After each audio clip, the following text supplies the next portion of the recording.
extrato de própolis. Veja como fazer um ótimo atrativo que vai ajudar na captura de enxames de abelhas sem ferrão. Acompanhe o passo a passo na série sobre criação racional dessas abelhas. Amora preta. Agricultores da Serra Catarinense apostam no cultivo de pequenos frutos. O clima frio ajuda na qualidade do produto. Tem também poda de frutíferas. A técnica induz novas brotações e gera frutos com mais vigor. E ainda, culinária com receita tradicional. É o famoso bolo de cenoura. Com fácil preparo e muito saboroso, ele é o preferido de muita gente. SC Agricultura começando. Olá a todos, sejam bem-vindos a mais uma edição do programa de TV da Ipagre. O clima de Santa Catarina é favorável para a produção de uma grande variedade de frutos. Maçã, uva, banana, pêssego, ameixa, morango e muito mais. Na lista dos pequenos frutos, a amora preta também começa a ser cultivada na região serrana, já que ele exige baixas temperaturas. Veja na reportagem.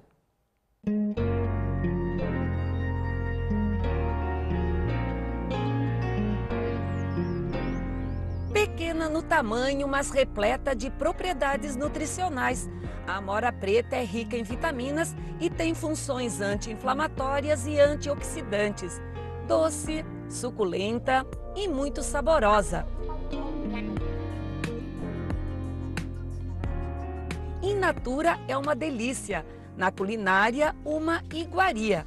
Qualquer receita que inclui amora no preparo sempre é um sucesso. Com o mercado aquecido, o produtor catarinense tem nas mãos mais uma opção de negócio. Em regiões frias, a amora preta se desenvolve muito bem e já ocupa lugar de destaque no grupo de pequenos frutos. É a segunda espécie mais explorada no mundo, perdendo apenas para o morango. Na região serrana de Santa Catarina, os produtores estão de olho nessa alternativa de renda para a agricultura familiar. E nós vamos conhecer um cultivo aqui no município de Cerro Negro. A família Mota mora na comunidade Tanque, no interior do município. A aposta deles é o cultivo de pequenos frutos, com foco na produção orgânica. O Cláudio é um pequeno agricultor, possui uma propriedade de 11 hectares e esta é a segunda safra de amora preta, Cláudio? A segunda safra. Estamos começando com a segunda safra. O ano passado a gente produziu bem. Chega a colher quanto por ano? O ano passado nós colhemos 840 quilos. Esse ano já estamos com 450. E ainda tem amora para ser colhida? Tem. Acho que dá mais uns 200 e poucos quilos aqui ainda. E como é que surgiu a ideia de produzir amora preta? Isso foi num programa da Ipagre, que eles levaram nós lá em Vacaria para conhecer uns pequenos agricultores lá. E eu me deparei com a amora e me encantei. E daquele dia para cá eu vim para casa pensando que eu ia plantar e foi indo até que o Naor descobriu essa muda de amora ali no Rio Grande do Sul. E eu peguei e hoje é o 13º da família. Final de ano, o 13º bem garantido. E como é que é o sistema de produção aqui da família? Em quantas pessoas vocês lidam com as amoreiras? Mas é eu e a minha esposa, né? Eu e meu filho, quando está em casa, antes que ele chega do colégio, ele ajuda nós. Depois do almoço, mas normal nós colhe entre 8 e 10 e meia da manhã, porque ela não pode ser colhida com orvalho, que ela vai estragar, e com o sol muito quente você pode notar que ela fica muito macia, ela vai perder muito na caixa. Então tem que ter uma temperatura aí de entre 8 e 10 e meia da manhã. É bem simples colher a amora, né, Silvana? É bom? Ela se solta bem fácil, né? Sim, bem fácil. Ela é bem prática de colher ela. E você está gostando de lidar com essa atividade? Estou, com certeza. Nós combinamos a plantar e é uma coisa boa, uma renda, é um divertimento, é muito bom. E você me falou que tem amora durante o ano todo? Sim, durante o ano todo.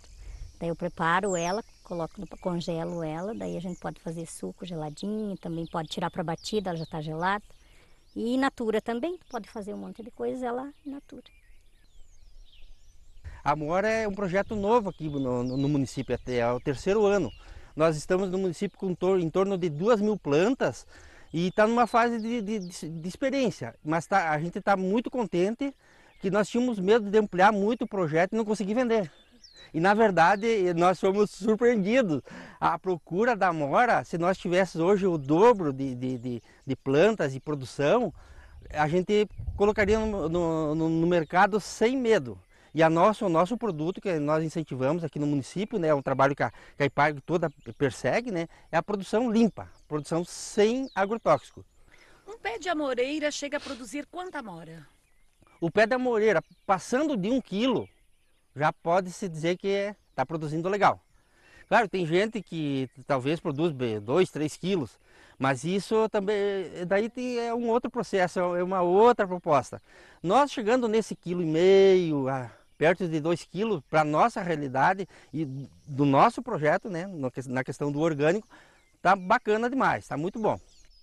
Eu já incentivei muitos vizinhos aí, tem só um outro vizinho que tem uns pezinhos ali, mas eu acho que pode progredir para a gente poder divulgar mais e poder vender melhor, né? Quanto mais pessoas produzindo, nós vamos vender essa amora melhor. E o meu interesse é esse, mais pessoas produzir para nós alavancar o mercado. Quem sabe Cerro Negro ganha o título de maior produtor de amora De de Santa amora, Catarina. Deus que ajude, Deus que abençoe isso aí, né? Eu queria que fosse assim, né?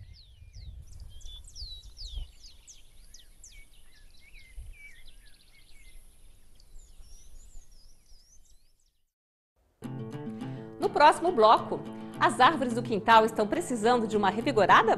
Vamos mostrar a eficiência de uma poda bem feita em frutíferas.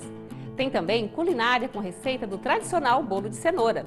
E ainda hoje a continuação da série sobre abelhas sem ferrão, também chamadas de abelhas nativas ou indígenas. E depois do intervalo, voltamos em seguida.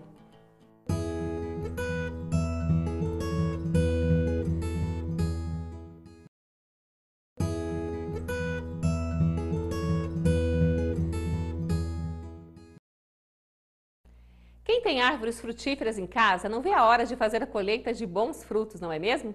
Para garantir que esse momento ocorra, é muito importante que essas árvores sejam podadas regularmente. Essa prática faz com que as árvores permaneçam saudáveis, pois possibilita a ventilação e a entrada de luz entre os ramos. O extensionista da IPAGRE de Caxambu do Sul, Juliano Garcês, nos dá algumas dicas de poda. Confira. Estamos aqui na casa da dona Eleni e do seu Afonso Burtete. Um pátio maravilhoso, cheio de espécies frutíferas, espécies de flor. E aí temos aqui algumas árvores, como vocês podem ver aqui, 2 frutas nativas. Essa atrás deles aqui já está podada, é um guabiju. Agora nós temos aqui uma cereja e uma guabiroba, né? Que já estão muito altas, já é difícil de colher, né, dona Eleni? Está muito alta, difícil de colher, né, as frutas, né? E a gente não sabe, né, como é que poda, né? Daí a gente deu a ideia de falar para vocês virem, né? Daí fiquemos felizes que você venha daí. Para nós é um prazer estar fazendo esse trabalho, que nós gostamos muito. É uma grande satisfação. Então nós vamos começar reduzindo a altura da planta e fazendo uma abertura, uma pequena abertura no interior da copada. Vamos lá então? Vamos.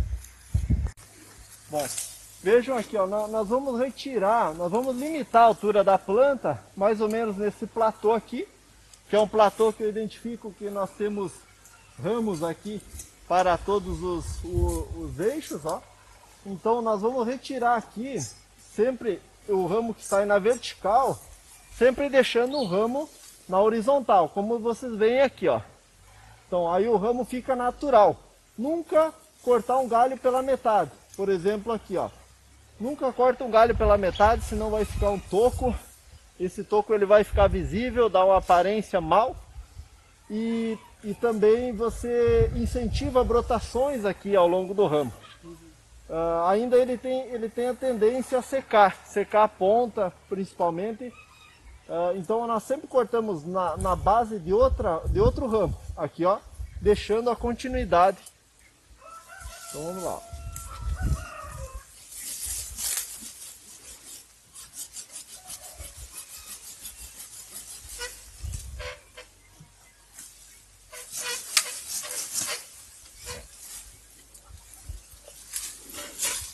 Então, vejo o detalhe do corte. bisel importante para não acumular água aqui nessa superfície, sempre deixando o ramo na continuidade. Veja que o ramo ele fica natural. Se você olhar, você nem representa que ele foi podado praticamente, né? Então agora esse outro ramo de cá, também nós podemos escolher ou cortar aqui ou cortar aqui, né? Vamos tentar cortar aqui primeiro para ver como é que fica.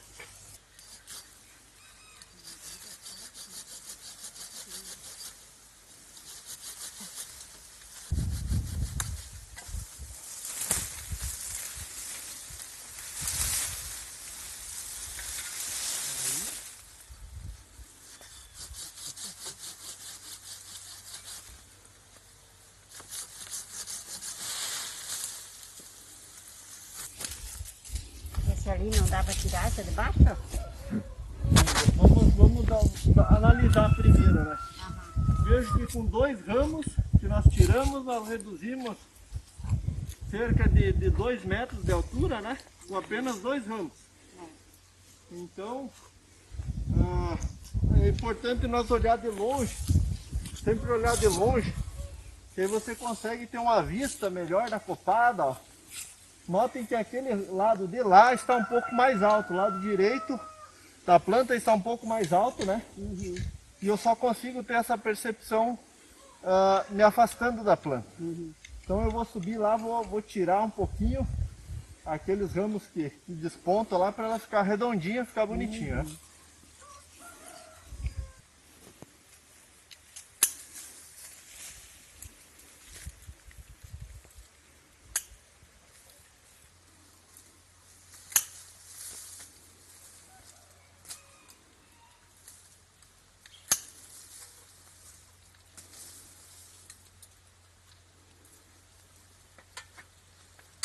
Bom, vejam aqui, então nós retiramos os ramos, a copa, né, que estava muito alta e estava fechando o interior da planta. Veja aqui alguns problemas sanitários, ó, em função da deficiência de luz. Notem aqui que nós temos ramos, ó, doentios, ramos secos, ó, porque não entra luz. Notem fungos aqui, ó, nesse ramo, ó, já começa a atacar a casca. Aqui, ó, veja como a planta começa a ficar debilitada, né? Insetos também passam a atacar a planta em função dessa deficiência de luz. Então, aqui o detalhe do corte, nós sempre vamos escolher esse ramo aqui, ó, que sai na vertical e sai para o lado de dentro, né? Que veja, esse ramo aqui, ele sai para fora, aqui, esse que eu estou segurando. Agora, essa ramificação dele, ó, sai na vertical, aí impede que esses ramos que estão logo atrás aqui, ó, se desenvolvam. Então nós vamos retirar aqui, ó.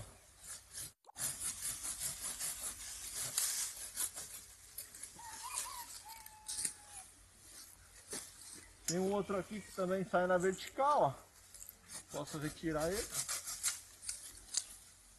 Esse outro aqui também.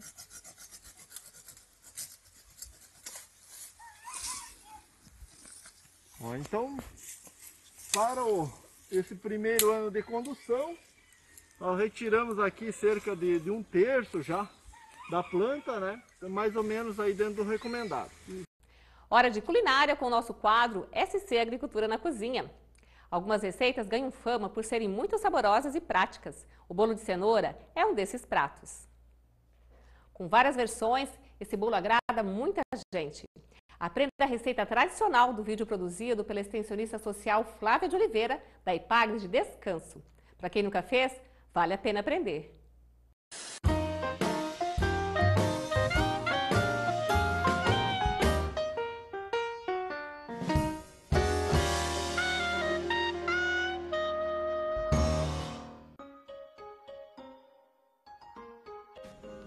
A receita que eu trago hoje é regada de boas memórias, memórias afetivas, que toda vez que eu a elaboro ou a degusto, me remete a um tempo da infância, quando a minha mãe fazia esse bolo para mim.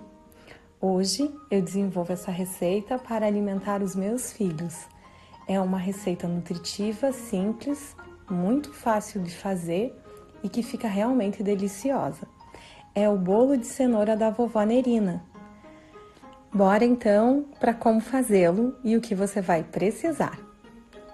Para esta receita, você vai precisar 4 ovos, gemas e claras separadas. As claras devem ser batidas em ponto de neve. 1,5 xícara de açúcar. 2,5 xícaras de farinha de trigo. Pode ser farinha integral, mas nesta receita, nesta apresentação do bolo, eu utilizei a farinha branca, refinada. Meia xícara de óleo. Você pode utilizar o óleo de soja, ou de girassol ou de milho. Nessa receita eu estou utilizando o óleo de girassol. 2 cenouras pequenas raladas e 1 colher de fermento químico. Para a cobertura, 1 caixa de leite condensado, 3 colheres de achocolatado. Nesta receita eu estou utilizando um achocolatado 50% cacau, para reduzir o nível de açúcar, considerando que já estou utilizando o leite condensado. E 1 colher de manteiga ou margarina. Modo de preparo: bata as claras em neve e reserve. Bata as gemas com o açúcar. Adicione o óleo e misture bem. Adicione a cenoura e, na sequência, a farinha e bata até a massa ficar homogênea. Desligue a batedeira e adicione as claras em neve delicadamente com o auxílio de 1 colher. Por último, adicione o fermento incorporando na massa delicadamente. Asse em forno pré-aquecido a 250 graus no forno elétrico por aproximadamente 40 minutos.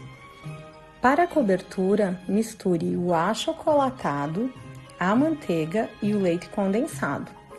Leve ao fogo brando até ficar homogêneo, num ponto de brigadeiro um pouco mole, que não dê para enrolar. Reserve. Quando você retirar o bolo do forno, despeje a cobertura. Fica realmente delicioso. Eu desejo que essa receita traga boas lembranças para vocês também.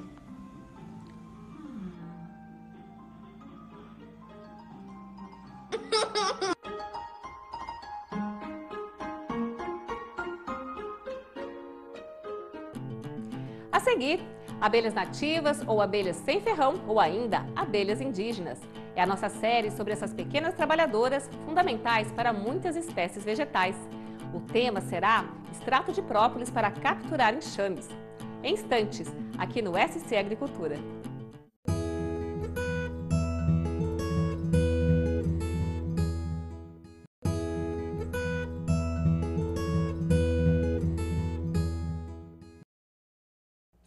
Na semana passada, mostramos aqui no SC Agricultura como fazer iscas para capturar enxames de abelhas sem ferrão.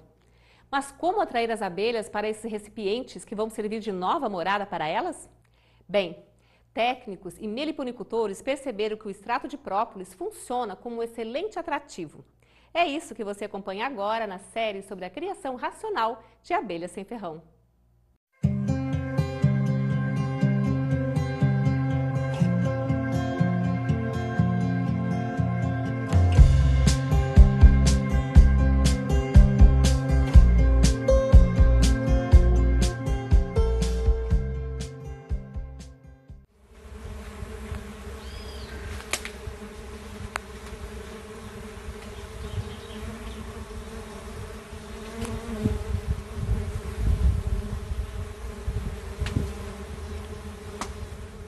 Olá, meu nome é Edgar, sou técnico da EPAGRE do município de Botuverá e na série sobre abelha sem ferrão, hoje nós vamos ver uma dica sobre como fazer capturas de abelha.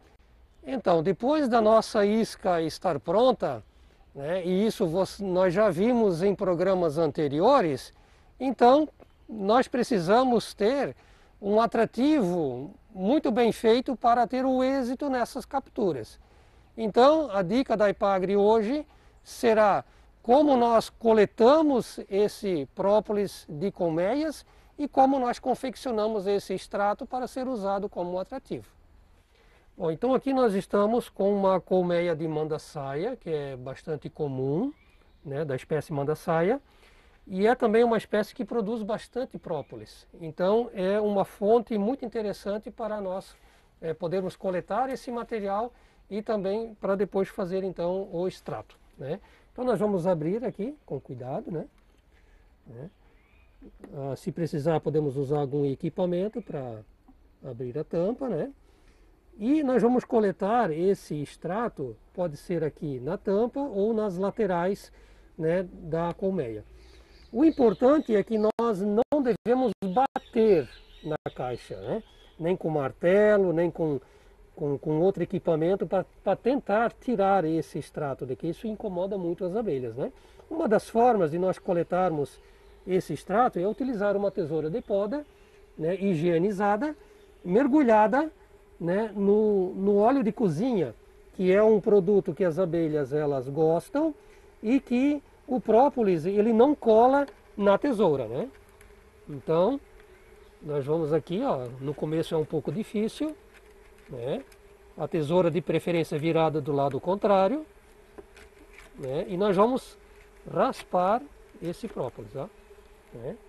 Então o óleo de cozinha ele é importante porque o própolis não gruda na tesoura, né? E assim então a gente pode ir, né, tirando pelas laterais, né, esse extrato, né?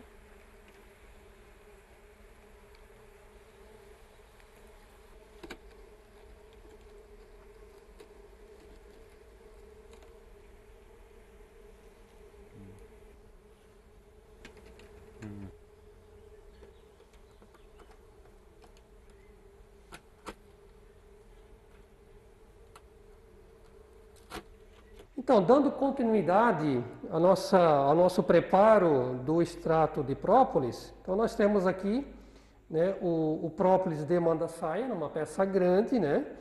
E para nós fazermos esse extrato, nós precisamos que essa própolis ela esteja em pequenos pedaços. Quanto menor o pedaço, mais eficiente será a ação do álcool.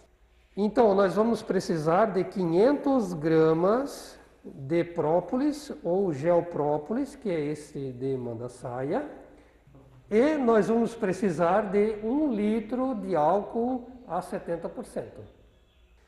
Então nós vamos precisar também de um recipiente de 5 litros, né, protegido com papel e com um plástico preto de boca larga, né, para que nós possamos então colocar dentro desse recipiente os pedaços de própolis ou gel própolis, né? Se for possível passar esse gel própolis num liquidificador para deixar ele mais fino, melhor ainda.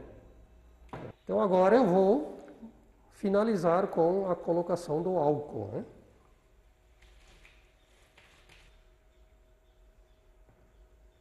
Então agora eu vou fechar ele bem, né? Vou guardá-lo num ambiente que não tenha luz, né?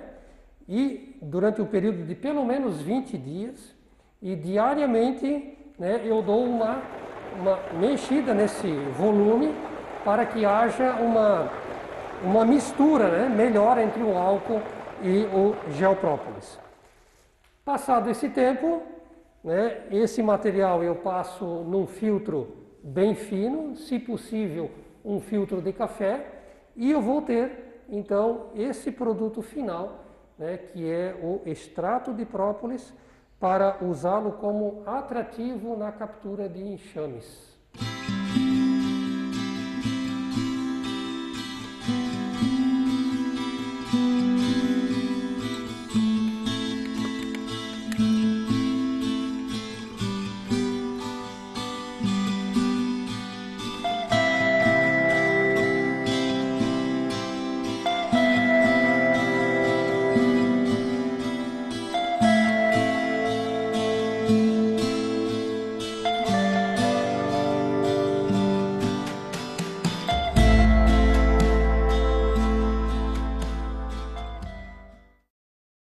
O SC Agricultura está terminando. Hoje, para encerrar o programa, você fica com belas imagens da chegada da primavera, uma estação que vem sempre acompanhada da esperança de boas colheitas no campo. São cenas da florada da macieira, um dos símbolos marcantes nessa época do ano.